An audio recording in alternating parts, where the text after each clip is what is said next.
अवाम ते महांगाई जो बम किराए छॾियो आहे। पेट्रोलियम शयुनि जी क़ीमतुनि में वाध जो फ़ैसिलो कयो वियो आहे। अवां खे ॿुधायूं त वफ़ाक़ी सरकार अवाम ते महांगाई जो बम किराए छॾियो आहे। पेट्रोल ऐं डीज़ल फ़ी लीटर ते 35 रुपया वधाइण जो ऐलान कयो वियो आहे।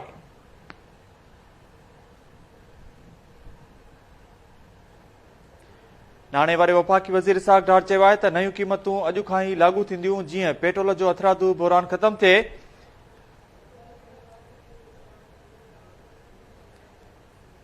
अवां खे आम ख़बर त वफ़ाक़ी सरकार अवाम ते महांगाई जो बम किराए छॾियो आहे। पेट्रोल ऐं डीज़ल फ़ी लीटर ते 35 रुपया वधाइण जो ऐलान कयो वियो आहे।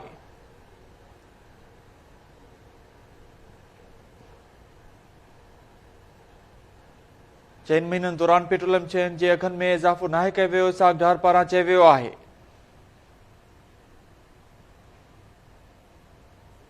अवां खे अपडेट कयूं त इसहाक़ डार चयो त 4 महीननि दौरान पेट्रोलियम शयुनि जे अघनि में इज़ाफ़ो नाहे कयो वियो। वफ़ाक़ी सरकार अवाम ते महांगाई जो बम किराए छॾियो आहे। वफ़ाक़ी हुकूमत पारां पेट्रोल ऐं डीज़ल 35 रुपया लीटर इज़ाफ़ो करण जो ऐलान कयो आहे।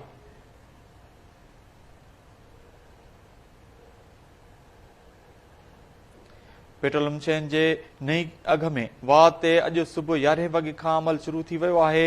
इसहाक़ डार पारां चयो वियो आहे। इसहाक़ डार चयो त घासलेट ऐं लाइट डीज़ल जे अघ में 18 रुपया इज़ाफ़ो कयो वियो आहे।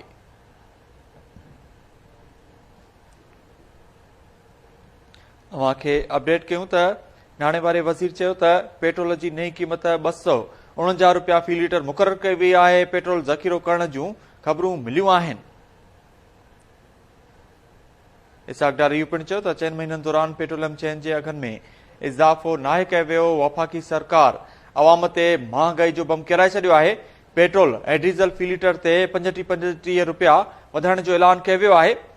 नाणे वारे वफ़ाक़ी वज़ीर इसहाक़ डार चयो आहे त नयूं क़ीमतूं अॼु खां ई लागू थींदियूं। जीअं पेट्रोल जो हथरादू बहिरान ख़तम थी सघे।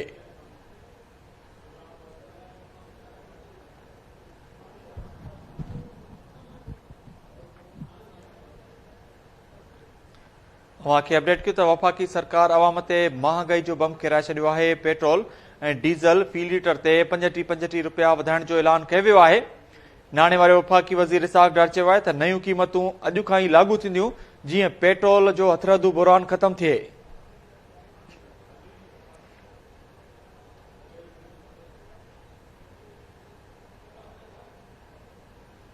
पेट्रोल जी नई क़ीमत 249 रुपया फ़ी लीटर मुक़रर कई वई आहे। पेट्रोल ज़ख़ीरो करण जूं ख़बरूं मिलियूं आहिनि। नाणे वारे वफ़ाक़ी वज़ीर इसहाक़ डार पारां चयो वियो आहे। इसहाक़ डार चयो त 4 महीननि दौरान पेट्रोलियम शयुनि जे अघनि में इज़ाफ़ो नाहे कयो वियो। इन हवाले सां वधीक तफ़सीलनि लाइ असां सां लाइन ते मौजूद आहे इस्लामाबाद मां केटी न्यूज़ जो रिपोर्टर गुलाम रसूल कुंभर। जी गुलाम रसूल, अपडेट कजो। जी वफ़ाक़ी सरकार आम माण्हुनि ते हिकु भेरो ॿीहर नओं पेट्रोल बम किराए छॾियो आहे।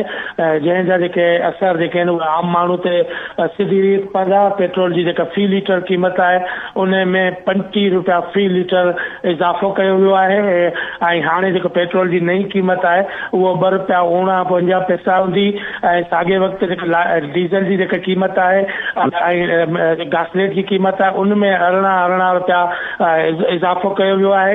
ऐं नाणे वारे वफ़ाक़ी वज़ीर प्रेस कॉन्फ्रेंस करे चयो आहे त इहे क़ीमतूं जेके आहिनि उहे अॼु खां ई लागू हूंदियूं। साॻे वक़्तु इसहाक़ डार जो चवणो त सोशल मीडिया ते पेट्रोलियम जे बहिरान जी ख़बरूं जेके आहिनि उहे गर्दिश करे रहियूं हुयूं। हुकूमत पेट्रोल महांगो करण जो ऐलान कयो आहे।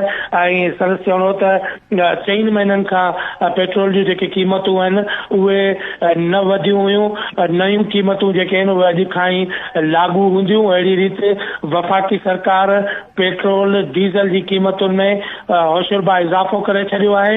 ऐं ॼाणायो आहे त इहो इज़ाफ़ो जेको आहे उहो आलमी मार्केट में क़ीमतुनि में फ़र्क़ु जे करे कयो वियो आहे। ऐं सोशल मीडिया ते पेट्रोल जी घटिताई बाबति जेके ख़बरूं आहिनि उन्हनि में का बि सदाकत न आहे, इहो चवणु आहे नाणे वारे वफ़ाक़ी वज़ीर जो। अहिड़ी रीति वफ़ाक़ी सरकार पेट्रोल ऐं डीज़ल जी क़ीमत में 35 रुपया इज़ाफ़ो करे छॾियो आहे। पेट्रोल जी जी जेका हाणे नई क़ीमत आहे उहो 294 रुपया पर लीटर हूंदी। नयूं क़ीमतूं अॼु खां ई लागू हूंदियूं। घासलेट लाइट डीज़ल जी जेका क़ीमत आहे उन में 18 रुपया जी वाध कई वई आहे। जी वॾी महिरबानी अपडेट करण लाइ गुलाम रसूल कुंभर।